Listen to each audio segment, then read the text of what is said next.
Today on the Matt Walsh Show, the American Booksellers Association apologizes for a violent incident where they promoted a book that leftists don't like. We'll talk about this story and more broadly about the idea that words, books, and opinions can be violent. What does that even mean? Also, 5 headlines, including the Surgeon General's pledge to start putting warning labels on speech it doesn't like. The White House says that it's working with Facebook to tamp down misinformation. Pope Francis continues his war against conservative Catholics, and leaked audio proves that Sharon Osbourne was indeed set up and framed as a racist before being kicked off her talk show. And our daily cancellation, we'll talk about the new efforts to combat the negative stereotypes of sharks. All of that and more today on the Matt Walsh Show.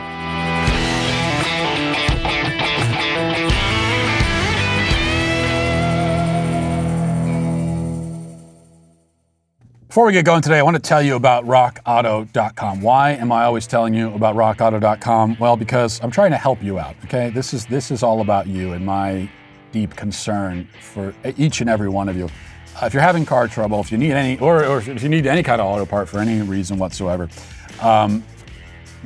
you can waste time and money by going to the auto parts store. You can do that, but I don't want you to do that to yourself. You can just go to rockauto.com instead. Rockauto.com, they always offer the lowest prices possible. They're not going to change the prices. And the great thing is, if you see the price on rockauto.com, whatever it is there, you don't have to worry about shopping it around, finding a different price, comparing and contrasting. You know it's the best price available. And they're a family business. They've been doing this online for 20 years. You can go to rockauto.com to shop for auto and body parts from hundreds of manufacturers.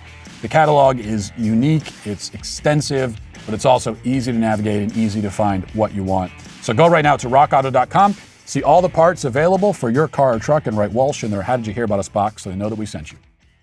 As we begin here, I want to mention that it's Friday, and the best thing about Friday is that Friday is the day when my newsletter is sent out. But if you haven't signed up for my newsletter yet, then you're missing out, and your Friday is incomplete, just as your very life and existence are incomplete, even pointless, I would say, if you're not receiving my newsletter. You can remedy that now by going to mattwalshreport.com. In the Matt Walsh Report, you'll find, of course, information, insight, unmatched wisdom, and also violence. Because, as we've learned, words and ideas are violence. Which brings us to the American Bookseller Association, a trade organization that works with booksellers in the country, hence the name.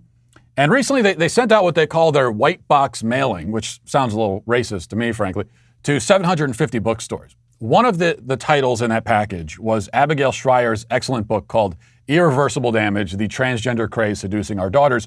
If you want to hear more about that book, you can check out my interview with Schreier on my YouTube channel. But the mere sight of this book was apparently quite traumatizing to some of the people who received it, and that led to backlash, and that led to the American Booksellers Association releasing one of the most pitiful, embarrassing, self-flagellating, groveling apologies we have yet seen. Yesterday afternoon, they put this out on Twitter. This is what they said. Quote, an anti-trans book was included in our July mailing to members. This is a serious, violent incident that goes against ABA's policies, values, and everything we believe and support. It is inexcusable. We apologize to our trans members and to the trans community for this terrible incident and the pain we caused them. We also apologize to the LGBTQIA+ community at large and to our book-selling community. Apologies are not enough. We've begun addressing this today and are committed to engaging in the critical dialogue needed to inform concrete steps to address the harm we caused. Personally, I'm offended because in their statement, they did not include the phrase lived experience, and they also didn't include the phrase do the work. And we know that in these kinds of statements, those two phrases are required. It's an interesting thing, though, about the LGBTQIA+ community. We're told that they're strong and proud and brave and stunning, and yet we're also told that they're so fragile as to be harmed by merely looking at the cover of a book they don't like. So which is it? Is it strong and brave and proud, or fragile, prone to collapsing into puddles of tears at the sight of a book? It's kind of got to be one or the other, right? Now, the next part of the story is so predictable that you can fill in the blanks yourself. I'll ask you, do you think that the ABA was forgiven for this grave offense? Was the apology accepted? Did the groveling and self-abasement achieve whatever end they had in mind? Of course not. Publishers Weekly reports, quote, booksellers said the apology fell short, calling out the organization's use of the passive voice in the opening sentence. They also demanded greater transparency about how the decision to include the book was initially made and called for demonstrable steps to restore trust with trans book workers and authors. Some called on the ABA to offer promotions for trans authors, books at no cost. Just straight up extortion. You want our feelings to not be heard anymore? Just give us promotions at no cost. That'll heal our emotional wounds. And also $500,000 in unmarked bills. Okay. Anyway, back to this statement. It says, ABA Diversity, Equity, and Inclusion Committee member Louis Correa, who works as a bookseller at Avid Bookshops in Athens, Georgia, was first made aware of the issue when fellow booksellers emailed him Morrissey's tweet. Correa identifies as a queer Latino and fat-bodied person. Oh my gosh. Identifies as a fat-bodied person. Well, you either have a fat body or you don't. But what's the point of saying that? You're either a man or you're not, right? He said he thought the apology was flawed. I'm disappointed with the use of the passive language at the beginning of the statement and the shift in blame. They really should have said that we included this book, Correa said. So the apology was not enough. So what do? Apology is not enough. What do you do now? Well, you keep apologizing. More from Publishers Weekly. They say, in an email late Wednesday, ABA CEO Allison Hill issued an additional statement to booksellers. She apologized not only for the promotion of Schreier's book, but also for a racist incident last week in which the organization featured Blackout by Danielle Clayton, Tiffany D. Jackson, Nick Stone, Angie Thompson, Ashley Woodfolk, and Nicola Yoon on its Indie Next bestseller list, but included an incorrect cover image.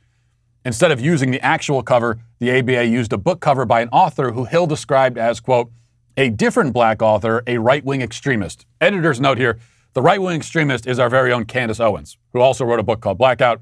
Apparently it's racist to promote Candace Owens, who you may have noticed is black. But the apology said, we traumatized and endangered members of the trans community.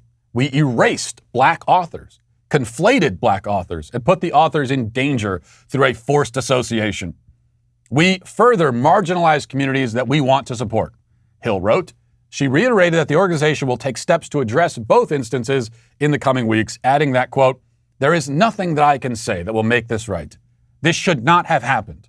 I want to apologize for both of these harms and for the pain that ABA caused. But I know only action matters. These were egregious, harmful acts that caused pain and violence. One negligent, irresponsible, and racist. The other negligent, irresponsible, and transphobic. She then took out a knife and committed Harry Carey on the spot. Perhaps not literally, but figuratively at least. And even if she had done it literally, the left still would not have been satisfied. They would have said that like that form of suicide isn't painful enough. She should have done something more progressive, like throw herself into a wood chipper. Their whole gig, the whole point is to be offended and victimized and traumatized all the time, always, by everything. Anything you do to relieve the trauma will only further it. But that won't stop the gutless, spineless blobfish among us from trying. Now, as for the book itself, you will notice that none of the people complaining about it have bothered to articulate any sort of criticism about the content of the book itself. What is your problem exactly with the book? What's wrong about it? What does it get wrong? Well, they can't say. That's because the book itself is well-researched, balanced, almost entirely non-polemical, and it focuses specifically on the explosion of trans identification among adolescent girls who are so often pushed along the path to full medical transition without anyone stopping to even consider why else a young girl might feel dysphoric about her body. Nor do they worry about any of the long-term effects that they are consigning her to. In other words, the book from a content perspective is unassailable. It is unassailable factually, scientifically, and morally, which is why they assail it in general terms on an emotional level based on the title and the cover. But the most interesting and disturbing thing about this story is the use of the word violent, I think. ABA called the mailing of the book a violent incident, and they kept using violence, harm, pain, all these kinds of words. I can see how mailing something might be violent if Ted Kaczynski is the guy sending the package, but how can a book be violent? How can words and ideas be violent? I think the answer refers us back to the opening of the show yesterday when we talked about the left's intense, obsessive, nearly exclusive focus on the self, specifically on how the self feels about itself. According to the leftist religion, nothing matters so much as that. Your self-perception is more important even than your own physical health, which is why people mutilate their physical bodies in order to conform to their self-perception. If there's a lack of correlation, if there's an incongruity between the self-perception, the mind, the emotions, and the physical body, rather than try to conform the self-perception to the physical body, they go the other way around. Literally chopping pieces off of the body in order to make it conform with the self-perception. Everything must be enslaved, subjugated by the self's perception of itself. Everything is in service to that perception. Everything and everyone must affirm that perception. And the problem is that self-perception is a fragile, fickle, ever-changing thing. Emotions change. How you feel about yourself changes. How you see yourself changes. Which means that the world's affirmation must be unyielding and unconditional. This is what's meant by violence. This is how speech and opinions and ideas become violent. They're violent because an opposing idea, an argument, a fact presented might undermine or cause you to question your self-perception, or at the very least, it may fail to enthusiastically affirm that perception, which is to do it harm, which is violence. Everything that matters to a leftist is happening in the realm of emotions and thoughts, in the ego.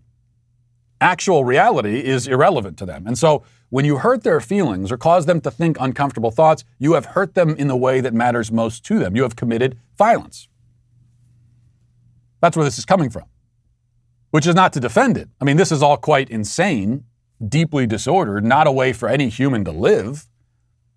It's a recipe for confusion and despair and a life wasted, trapped in your own ego, looking in the mirror, smelling your own farts. But this is the life that a leftist leads. And it's the life he wishes for you, and especially for your children, to join him in his psychosis. And that is an invitation that I think we should all certainly decline. Now let's get to our 5 headlines.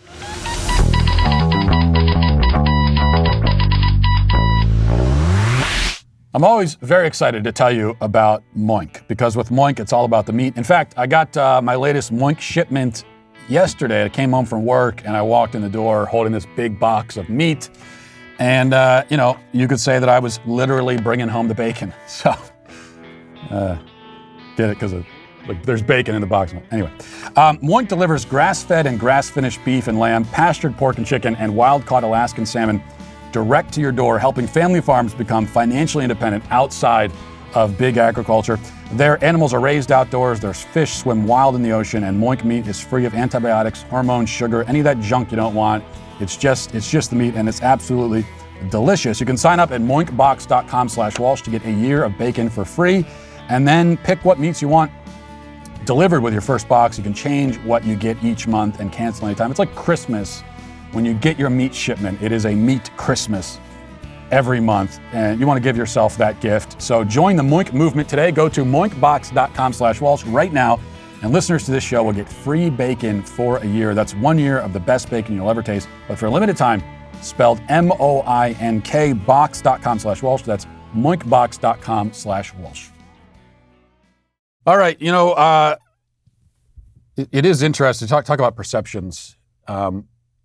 It's interesting as, to see how your priorities change your perceptions in different phases of your life, your desires. And so I'm in a phase of my life right now, raising a bunch of young children, where I really appreciate loud and sort of technically unpleasant dining experiences. And people who don't have young children probably can't understand or appreciate the comfort that we as parents of young children take when we walk in. This is why we love, chain restaurants. You got like a place like Texas Roadhouse. You go in there and it's loud. It's like there's loud music and everyone's being loud and they're talking to each other at a decibel that could drown out a jet engine. And they're throwing trash on the floor. I mean, they give you a bucket of peanuts and you just toss the shells on the floor. There's trash everywhere, and it's cheap. And they give you crayons and there's a kids menu. And in a certain way, it's deeply unpleasant, but also it's great because you have kids. It's a low pressure, low anxiety situation, and you know that you're around your own people. You're with your kind, and you don't have to worry about anything. And at a minimum, I mean, your table just has to be less obnoxious than the most obnoxious table in the building. And so, again, very low pressure. But things can go horribly awry when you miscalculate. And this is something, again, if you're not a parent, if you don't have young kids, you might not understand that the just anxiety and panic attack that ensues when you miscalculate and you go into a restaurant that's way quieter and classier than you thought. So this happened to my wife and I a few days ago. We were driving, we stopped in this restaurant. And based on my brief preliminary investigation, it seemed like a family-friendly place. And by family-friendly, I mean loud, dirty, obnoxious, and cheap. And I walk in, and immediately I'm suspicious because we go up to the hostess stand, and there are no crayons and no children's menu. And that should have been the clue right there to turn around and walk out. But we didn't. Rookie mistake. They lead us back to our table. The whole building, it's quiet. No one is making a sound. And there's a little bit of music on the speaker, but they take us to the quietest place in the quiet restaurant with all these quiet, childless couples sitting there having their nice meals. And at a place where you couldn't even hear the faint music. It was just dead quiet. And the people sitting at their tables weren't even talking to each other. They were just sitting there in stone silence. It was like being at a wake or a funeral or something. And then we sit down and every single noise that our kids make just reverberates. The 1-year-old throws her apple juice on the ground and then starts crying because the apple juice that she threw on the ground is now on the ground. And everyone can hear it. Everyone can hear every single noise. Everyone, all they do is we just get the icy glares the entire meal. And by the way, I get it. If you're at a restaurant without any kids, someone walks in with kids, I get it. You don't have to stare. I understand how you feel. Moral of the story. If you walk into a restaurant with your kids and there are no crayons and no children's menu, turn around. It's not worth it. That's the moral of the story. All right. So some news from 1984. First, the Surgeon General said that they're going to start putting, Surgeon General warnings. You see them on boxes of cigarettes. Usually it's associated with things that you eat and things that could cause physical harm to you. But now they're going to start putting Surgeon General warnings on speech. So staying on this theme of speech causing physical harm or some sort of harm, speech being violent, that's the plan now. And here is the Surgeon General explaining. Today, I issued a Surgeon General's advisory on the dangers of health misinformation. Surgeon General advisories are reserved for urgent public health threats. And while those threats have often been related to what we eat, drink, and smoke, today we live in a world where misinformation poses an imminent and insidious threat to our nation's health. Health misinformation is false, inaccurate, or misleading information about health, according to the best evidence at the time. And while it often appears innocuous on social media apps, on retail sites, or search engines, the truth is that misinformation takes away our freedom to make informed decisions about our health and the health of our loved ones. During the COVID-19 pandemic, health misinformation has led people to resist wearing masks in high-risk settings. It's led them to turn down proven treatments and to choose not to get vaccinated. This has led to avoidable illnesses and death. Simply put, health information has cost us lives. Misinformation takes away our freedom. if that's not an Orwellian statement, I mean, that is, I have to read the book again. It sounds like something that would actually be in the book itself. So misinformation takes away our freedom. In other words, a statement that you don't like takes away your freedom. So that's free speech. Free speech takes away our freedom. Free speech undermines our freedom, is what's being claimed here. I thought it was really fascinating that he specifically mentions, this is the Surgeon General saying that, misinformation about masks made people reluctant to wear masks. Okay, well, yeah, do you know who at the beginning of the pandemic was telling people not to wear masks? The Surgeon General sent out a tweet. The Surgeon General's office, not the same guy, but the Surgeon General's office sent out a tweet back in whatever it was, March of last year, saying stop wearing masks in all caps. Public health officials, Dr. Fauci said don't wear a mask. Now they say wear the mask. But the point is, and I think they were right the first time, by the way, but the point is that when, on this basis here, when the Surgeon General had said a year ago, don't wear the mask, if you said, no, I think you should wear a mask, that would have been tagged as misinformation. And now they say, wear the mask, and you say, no, you know what, I think you were right the first time. Now that's misinformation. Opposing views, both are misinformation, because what is misinformation? It's not, we don't label things, or they're not labeling things misinformation based on its relation to truth. It's misinformation based on its relation to the claims that they are making. And that is the very obvious problem with the government's campaign against misinformation. It's the problem with labeling misinformation some sort of public health threat. Many problems with it. Once again, equating speech with violence, which is a direct attack on the very concept of free speech. But the other issue is that what do they consider misinformation? They have made themselves the scientific authority.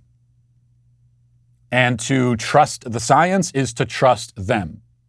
Conflating the two, it's exactly the same. If you don't trust them, then you don't trust the science. Yeah, and the thing about vaccines, sure, there could be misinformation, claims that are made about vaccines on either side of the debate that are simply wrong. Sure, that exists. But much of what is labeled vaccine misinformation is really a matter of priority, right? It's someone expressing their priority, the risk level that they're comfortable with. Many of the people who have not gotten the vaccine, it's because if you listen to what they're saying, okay, just most of the average people who haven't got it, you actually listen to what they're saying. What they're saying is, I'm worried about potential side effects. I'm worried about, we don't know about the long term. And I'm judging this based, and then I'm also comparing that to the threat posed to me in my own demographic group by COVID, and I'm making a judgment.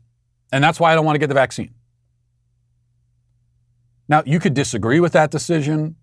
You could say that you think it's a foolish decision or whatever. That's your own personal opinion based on your own priorities. But that's what we're talking about. So how can that be misinformation? It's just someone weighing risks, balancing everything out, and saying, here's how it all shakes out for me personally. Here's the risk level that I'm comfortable with. Here are the risks that I'm worried about, and then these risks over here I'm not as worried about. How can that even be misinformation? It is a matter of personal priority. That's it. Meanwhile, Jen Psaki, kind of on the same theme here, dropped this bomb rather casually. Let's listen. This is a big issue of misinformation, specifically on the pandemic. In terms of actions, Alex, that we have taken, or we're working to take, I should say, from the federal government, We've increased disinformation research and tracking within the Surgeon General's office. We're flagging problematic posts for Facebook that spread disinformation. We're working with doctors and medical professionals to connect to connected medical experts who are popular with their audiences with accurate information and boost trusted content. So we're helping get trusted content out there. That's nice of them. They're flagging misinformation for Facebook. Really, really helpful. They're trying to help out. So this is something to keep in mind. And I like how she mentions that like it's no big deal. Nothing controversial about it. Oh yeah, we're doing this with Facebook. We are telling as the White House, as a political entity, we're telling Facebook what qualifies as misinformation or disinformation. And she says that like it's no big deal. Like it's obvious that they would be doing that. And actually it is kind of obvious that they would be doing that. That doesn't make it okay though. But it's something to keep in mind when you hear about how Facebook is nothing but a private company. That's all. No different from the small town baker. And so if you think that the small town baker should be able to bake whatever cake he wants, then Facebook should be able to do whatever they want. Of course, the absurdity of that argument is that the people who make it don't think the baker should be able to bake whatever cake he wants. They think that the decisions made by a baker in Colorado are more significant and carry with them a deeper national and global consequence than the decisions made by these multi-billion-dollar corporations that control the way that people communicate and the ideas that are allowed to be communicated. That's the utter absurdity of it. The same people who make that comparison, oh, well, you're the one who said they bake whatever the cake they want. Yeah, no, you see, the conflict here, the irrationality, it's on your end. Because it's very easy for me to explain how Facebook is different from a baker. It literally harms no one. If a baker just bakes whatever cake he wants, doesn't want to bake a gay wedding cake, or he'll sell you a cake, but he's not going to cut. That's really what the issue was, right? It's not even we're refusing service to gay couples. It's just we're not going to make a customized cake for this particular event. You can still buy a cake from us and customize it yourself, or you can go to any of the dozens of other bakeries around and get the cake that you want. Now, in that scenario, it harms no one. There is no national consequence whatsoever. What happens when these multi-billion-dollar big tech companies that control the way that billions of people communicate? What happens when they have political bias, ideological bias? I would say the consequences are quite a bit more severe. All right, let's move on here. Nicole Hannah-Jones of 1619 and just sort of general race baiting fame. Back a couple of years ago, she was talking about Cuba in a podcast. And you may have noticed, I've talked about the Cuba thing a little bit on the show. I haven't spent a lot of time on it. And not because it's not important. Part of it is just my focus is always on issues that are happening right here in America that affect American families. That's my focus. That's always been the focus of the show. And I bring that up because I've been asked actually by several people, why haven't I talked about the Cuba thing more? And that's one of them. I don't talk about international issues all that much. It's not where my focus is. It's certainly not where if I have any expertise at all, it's not there. But I also have to confess, I get a little annoyed in some ways to see all of these Republicans, especially a lot of elected Republicans, coming out very strongly against the communist Cuban government. In a very direct way. They're coming out against it aggressively opposing communism in the Cuban government. And that's fine. I agree with them that the communist Cuban government is bad. Fully agree. But then I noticed that a lot of these same Republicans, they're not nearly as aggressive or outspoken about the communist takeover of our own country. Because to me, that is the bigger problem. That's what I'm worried about. So that's my thinking there. But there are still some relevant issues to be discussed surrounding that. And so this brings us back to Nicole Hannah-Jones. She was on a podcast back in a couple of years ago, and the subject of Cuba came up, and this is what she said about Cuba back then. Are there candidates right now, or even just places that you think have a viable and sufficiently ambitious integration agenda? And if so, what is it? that laugh said a lot right there. Yeah. I mean, let me just, I'm definitely not an expert on race relations internationally. And it's also hard to look at countries that didn't have, large institutions of slavery and compare them to the United States. The answer is probably going to be surprising that I'm going to give, which is if you want to see the most equal multiracial, it's not a democracy, most equal multiracial country in our hemisphere, it would be Cuba. Cuba has the least inequality between Black and white people of any place really in the hemisphere. That's, the Caribbean. Most of the Caribbean, it's hard to count because the white population in a lot of those countries is very, very small. They're countries run by Black folks. But in places that are truly, at least biracial countries, Cuba actually has the least inequality. And that's largely due to socialism, which I'm sure no one wants to hear. Now, I do want to hear this, in fact, and I'm glad that she brought that up. Now that this clip has resurfaced, she's being criticized for that, again, claiming that Cuba has the most equality. Cuba has more equality than the United States. But she's right. She is absolutely right. At least the fundamental point she's making there is that there's more equality in Cuba than there is here. True. Because almost everyone is impoverished and oppressed in Cuba. So that's what we mean. When everybody is poor and miserable and oppressed, there is equality. We are all equal down here in the gutter with this boot on our neck, right?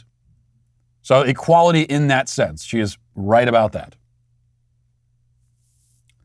You're going to find, and that's one of the reasons why I don't talk about equality as much. Quality is not a priority for me. It's not a value like a lot of people claim to think it is for them. When we talk about the kind of equality we should strive for, we mean equality, or we should mean equality in a highly qualified way. What's the kind of equality that we should have in this country? I'll tell you what it is. This is it. Equality under the law. And all that means is that no one should get any special favors. Everyone should be treated the same, should get the same amount of justice. The laws should be the same for everybody. Maybe just simply put it that way. The laws should be the same for everybody, no matter who you are, what your demographic is, how much money you have or don't have. That's the way it should be. That's oftentimes not the way it really works here, but that's the equality we should be striving for. In an ideal scenario, that should be the goal. And that's it. Same laws for everyone. That's it. That's all of the equality that we should want. That's all the equality we should be talking about. Because equality in any other context is, in practice, a horrific thing. The most equal countries, when we talk about equality of outcome, equality in terms of the way people live, the success that they have or don't have, if you want equality there, well, you're going to find that kind of equality in places like Cuba and places like North Korea. where most people, except for the top of the top, the elites, a relatively small group, almost everyone else is impoverished and oppressed. That's where you find equality. In a country with true freedom, there's no equality to be found anywhere except for in the law. But everywhere else, because you have freedom, outcomes will vary. People are all different. There is no equality among people. We are all, because equality means sameness. We are not the same. We are all different. We have different strengths, different weaknesses. Some of us are smarter. Some of us are dumber. Some of us are stronger. Some of us have more talent. You know, all these things vary. Some of us have more ambition. Some of us try harder. And so on and so forth. All right. Next we have from the AP, it says, Pope Francis cracked down Friday on the spread of the old Latin Mass, reversing one of Pope Benedict's the 16th signature decisions in a major challenge to traditionalist Catholics who immediately decried it as an attack on them and the ancient liturgy. Francis reimposed restrictions on celebrating the Latin Mass that Benedict relaxed in 2007 and went further to limit its use. The pontiff said he was taking action because Benedict's reform had become a source of division in the church and been exploited by Catholics opposed to the Second Vatican Council. And now the new law requires individual bishops to approve celebrations of the Old Mass, also called the Trinity Mass, and requires newly ordained priests to receive explicit permission to celebrate it from their bishops in consultation with the Vatican. Under the new law, bishops must also determine if the current groups of faithful attached to the Old Mass accept Vatican II, which allowed for Mass to be celebrated in the vernacular rather than Latin. These groups cannot use regular churches for their services. Instead, bishops must find an alternate location for them without creating new parishes. So Francis is doing everything he can here to shut down the Latin Mass without saying, I'm shutting down the Latin Mass. He's putting as many hurdles as he can. There were already plenty of hurdles. And now putting many more hurdles, some of them are going to prove to be, in many cases, insurmountable. And that's the idea, to just shut it down. He doesn't want it. Now, one thing you should know, if you don't follow these kinds of things in the church, because you're not Catholic, or even if you are Catholic, a lot of Catholics don't follow it, to begin with, this almost never happens, where you have one pope coming immediately after another pope and so directly contradicting him and just reversing something that he did, one of his most signature moves that he made. So that's highly unusual. And meanwhile, as far as the Latin Mass, here's what you need to know about that. As a Catholic, either kind of Mass is legitimate. I don't judge people, whether you go to the Novus Ordo Mass, which is the normal Mass that most people go to, the only kind of Mass that Pope Francis wants anyone to go to, or you go to the Latin Mass. One doesn't make you a better Catholic than the other, but the Latin Mass has proven to be deeply appealing, especially to young people.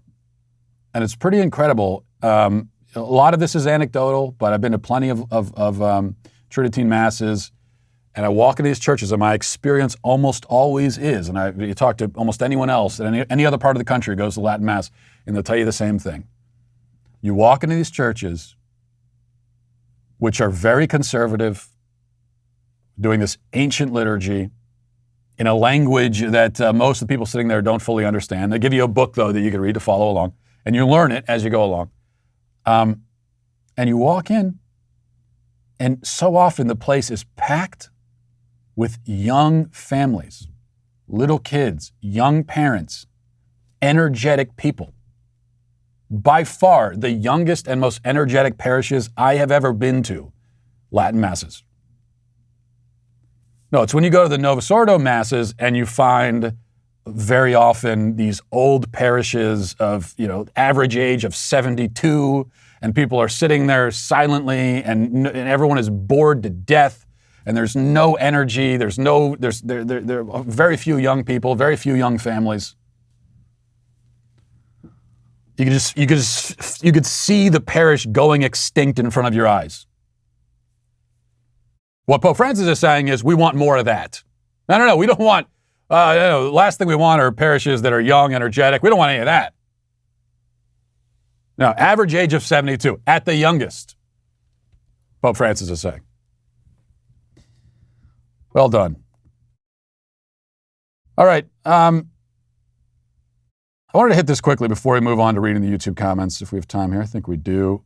Sharon Osbourne. We've talked about this story. You may remember what happened to Sharon Osbourne, formerly a co-host of the show The Talk. She was forced off the air and condemned as a racist after an argument that she had with some other women on the show who are not white. It was an argument stemming from her defense of Piers Morgan, who himself was forced off the air for criticizing Meghan Markle. And Sharon Osbourne, all she said was that he's not a racist for doing that, and he shouldn't be canceled. This whole issue was brought up to Sharon Osbourne live on the air, and she claimed at the time and after that it was a setup, that they were putting her on the spot, supposedly giving her a chance to defend herself against charges of racism, but really framing her as a racist in the process. Because when you go on TV and you're put on the spot and someone says, "You're accused of being a racist. Care to defend yourself?" There's nothing you can say. I mean, the only thing you can say is, I'm not going to play that game. But she's not going to say that. That's the correct response, is to refuse to play the game. If you endeavor to actually prove that you're not a racist, all you're doing is proving that you are a racist. And so she felt that she was set up. The other women on the show have said that it was not a setup at all and that this was all her fault. Two of the other women involved are Cheryl Underwood and Elaine Welter-Roth. And they both, after Osbourne left the show, they threw her under the bus. They said publicly that it was not a setup and that Sharon Osbourne was at fault for all of this because she refused to listen to them, et cetera, et cetera. And now this from the Daily Mail. It says the talk co-host Elaine Welter-Roth can be heard consoling a distraught Sharon Osbourne and telling her, "I know you're not racist," moments after the British TV star's heated on-air confrontation with Cheryl Underwood. In a newly unearthed audio recording obtained by the Daily Mail, Welter-Roth, 34, is heard apologizing to her former co-star and reassuring her that no one thinks she's racist in a conversation in Sharon's dressing room after the explosive March 10th show. So this was immediately after all that happened. They're in the dressing room. One of them still has their mic on, and that's how this was caught on tape. And we have a little clip of that. Let's play that. Hold on. What exactly are we doing right now? Help me understand. They asked me to ask that question. I said, no, I'm not going to ask that question. I said, wait, what's the intention of this conversation? Because this can go left so fast. I'm like, they go, let me call you back. I said to them, this is going to be a train wreck. Oh, look at this sweetheart, he can tell. I know. Sharon, I'm just so sorry that went the way that it went. Do you know what it is though? When you have to sit there and defend yourself, it makes you look guilty because you can't get out of it. Yeah. It's like Jack always says, it's like calling somebody a pedophile. Right. You can't deny it. It's like, how do you, at the end of the see? It's like, what? Come look at my web browser. Like, I'm not a pedophile. Like, it's. All right, so it's a. There you hear Welter-Roth in the dressing room saying, "Yeah, you were set up. I'm sorry it went that way." And then Sharon Osbourne's kicked off the show, and that same woman, Welter-Roth, goes on the air and throws her under the bus. It wasn't a setup. And it's clearly what it was. And this is what happens. I mean, these snakes just put her in this position. Because why? She's an easy target because she's an older white woman, and she was the sacrificial goat, and also it was just good publicity and all the rest of it. And you almost want to feel sorry for Sharon Osbourne. Even though, she's a rich celebrity, she'll be fine. Even so, for a person to be treated this way and betrayed in this way, of course, you want to feel some pity, you feel sorry for them. And normally I would, but you know what my policy is. I can't feel sorry for you. I can't defend you. If you are, submitting yourself to this madness, if you go to the altar and you bow before the altar, then there's nothing I can do. Sharon Osbourne, there's nothing anyone can do. Sharon Osbourne, prior to all this, according to the reported Daily Star, and according to her, she says that she donated $700,000 to Black Lives Matter. Of all the things to donate to, $700,000. that we know that they didn't put to any good use at all. We know that for sure. So she goes and bows her head at the BLM altar, only to have them chop it off right there. We've seen this story a million times. People need to wake up and smarten up. All right, let's move now to reading the YouTube comments. A bunch of comments that are all in a similar vein. Matt should cancel himself for the banjo trap. Shameful liar. Matt is canceled for that poor display of banjo skills. I think we can all cancel Matt for not actually playing the banjo. Matt, I'm now converting to Sour Baby Gang after your banjo stunt. And as I said, many comments like that. I'm personally offended by it. I tried to play it. I really did. I only had a few minutes. Do you want me to start playing the banjo when it's not properly tuned? And I haven't checked to make sure that there are no squirrels or anything hiding inside it? These are the basic things that any banjo player does before playing the banjo. I had to run through all those steps. That is proper banjo etiquette. And then I ran out of time and I couldn't play it. And then for you to turn around and attack me in this way, when you know that there's nothing more important to me than the banjo and my music that I love to play and absolutely can play. And I wanted to share that with you, that gift. And I wasn't able to. Think about how bad I feel about that. And now I'm being attacked. Unbelievable. Christine says, you have always had to have a license plate on the front of your car in Minnesota as well as the back. It's the law. They'll pull you over, anyone for that. Probably has to do with the visibility, since in the winters here, there is snow caked all over your car all the time and dirt and salt. With 2 plates, it might increase your odds of at least being able to see one of them. Yeah, that is the law with the plates in Minnesota. And that's why that state legislator was pulled over. There might be a reason for it.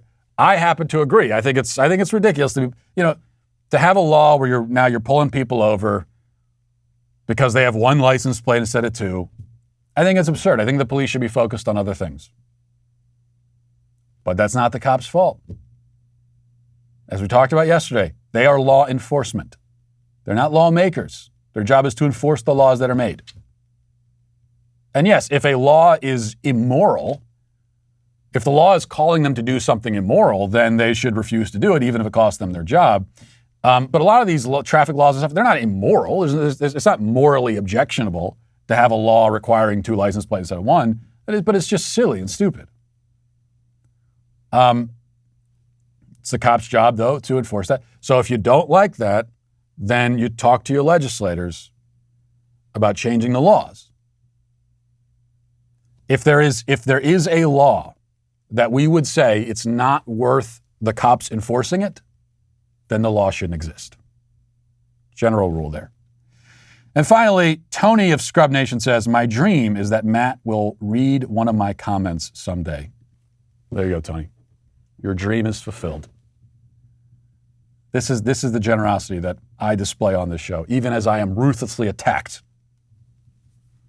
And yet still, you're welcome. Well, we were just talking earlier about the dangerous extremist, Candace Owens. We've got a few dangerous extremists on the staff here. I like to think that I'm myself am quite dangerous. At least I try to be. Candace Owens certainly is dangerous with her controversial opinions that might hurt people's feelings. And if you have not had a chance to check out Candace Owens, well, now's your chance to do it. Just go to dailywire.com. Her latest episode, Cuba, Communism, and the Democratic Death Cult, is available right now on demand for Daily Wire members. If you haven't subscribed yet, get 25% off a new membership with code Candace. And also, as political dissidents are thrown onto no-fly lists by the federal government and children are consistently being exposed to the left's obsession with identity in classrooms, it's become incredibly clear American culture is becoming authoritarian. That's why there's no better time to learn about what authoritarianism looks like. Even eventually I'll learn how to say it, which will be good too, why it happens and how to stop it. It may sound like a tall order, but Ben Shapiro explains it all in his new book, The Authoritarian Moment. In it, he helps people understand as much as they can about how we reach this point and how we can all begin to fight back. So order a copy of The Authoritarian Moment today at Amazon or any bookseller. Let's get now to our daily cancellation. Sometimes I reflect on the fact that people have been complaining about political correctness for my entire life. I can remember hearing criticisms of our PC culture in the 90s. And those criticisms were obviously prescient. But in hindsight, PC culture back then was mere child's play compared to now. You had to put in some effort to run afoul of it in those days. It took a little elbow grease. You had to be enterprising to earn the label politically incorrect in the 90s. For example, Eminem was politically incorrect, but he also made songs about murdering his own wife, okay? That was politically incorrect. The situation is different now. You can be politically incorrect with a pronoun. You can be politically incorrect by reciting basic facts about biology. You can be politically incorrect by saying something objectionable like, I think criminals should be arrested, or hey, please don't loot my store and burn it down, or sir, the men's locker room is that way, or sir, that's not where tampons go. The speech codes aren't just stifling and oppressive, but also irrational and morally ridiculous. 25 or 30 years ago, a politically correct person was someone who was polite, if a bit too sensitive and cautious. Now a politically correct person is a lunatic, or at least pretends to be one. We have truly put the political in politically correct. What is politically correct now is really only politically correct, ideologically correct. In other words, it is in accordance with the prevailing political and ideological dogmas of our day. It is correct in that sense, but rarely correct in any other sense. And of course, these codes invade every aspect of our lives, everywhere we go, including now into the sea. The speech police have decided that they cannot limit themselves to dry ground and have now begun instituting speech codes to govern the aquatic realm as well. So we have two recent examples of this. One is really stupid, and the other is really very extremely profoundly stupid. We'll start with the really stupid one. NBC News has the story, quote, Minnesota State Senator Fung Hodge was never a fan of the Asian carp label, commonly applied to 4 imported fish species that are wreaking havoc in the U.S. heartland, infesting numerous rivers and bearing down on the Great Lakes. But the last straw came when an Asian business delegation arriving at the Minneapolis airport encountered a sign reading, "Kill Asian Carp." It was a well-intentioned plea to prevent spread of the invasive fish, but the message was off-putting to the visitors. Now, some other government agencies are taking the same step in the wake of the anti-Asian hate crime epidemic that has surged through during the coronavirus pandemic. The U.S. Fish and Wildlife Service quietly changed its designation to invasive carp in April. Quote, "We wanted to move away from any terms that cast Asian culture and people in a negative light," said Charlie Woolley, director of its Great Lakes Regional Office. The Asian Carp Regional Coordinating Committee, representing agencies in the U.S. and Canada that are trying to contain the carp, will do likewise on August 2nd, he said. The move comes as other wildlife organizations consider revising names that some consider offensive, including the Entomological Society of America, which this month dropped gypsy moth and gypsy ant from its insect list.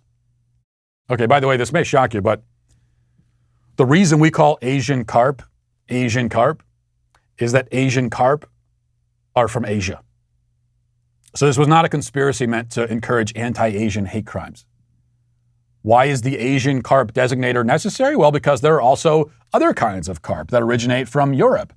Do you know what we call the carp from Europe? I'll give you a guess. Just one.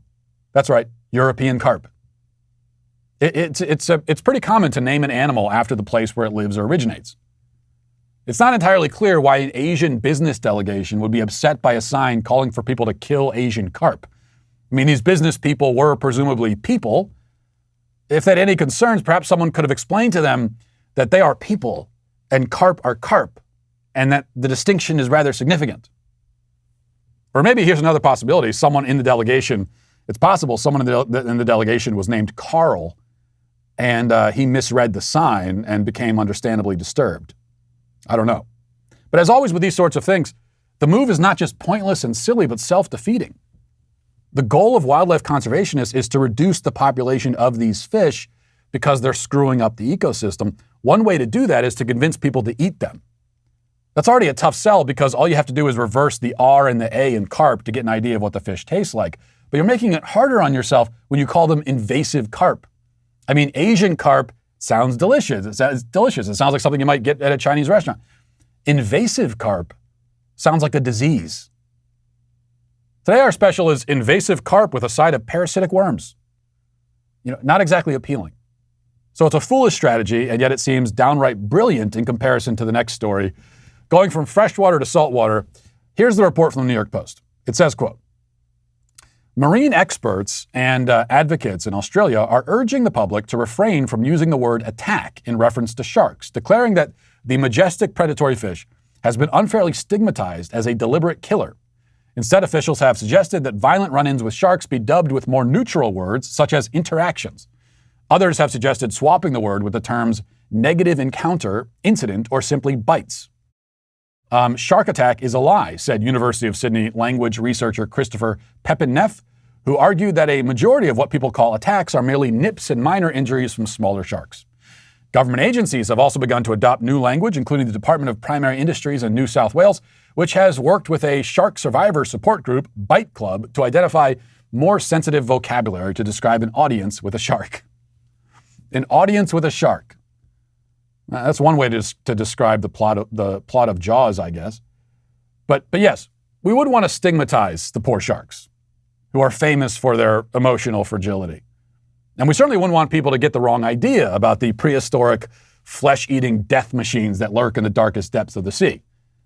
I mean, when they swim up to greet you on your surfboard and perhaps nibble on a few of your appendages, no big deal. It's not to be construed as any sort of attack. So don't be rude about it.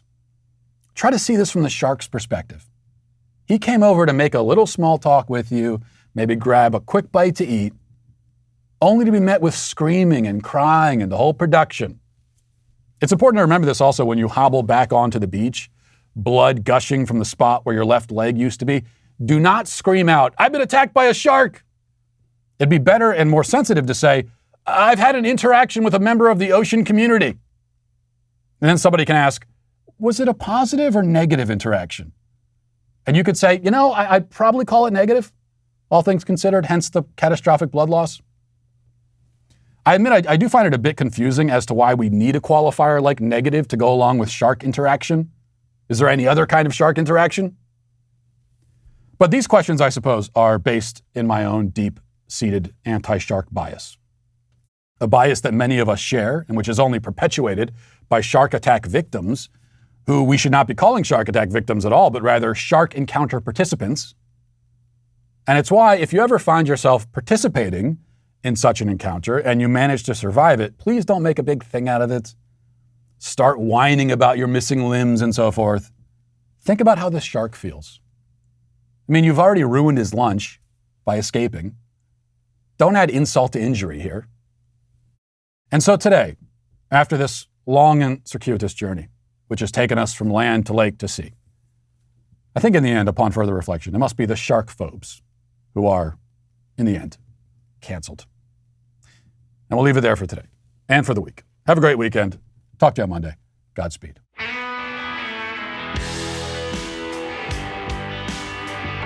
The Matt Walsh Show is produced by Sean Hampton, executive producer Jeremy Boring.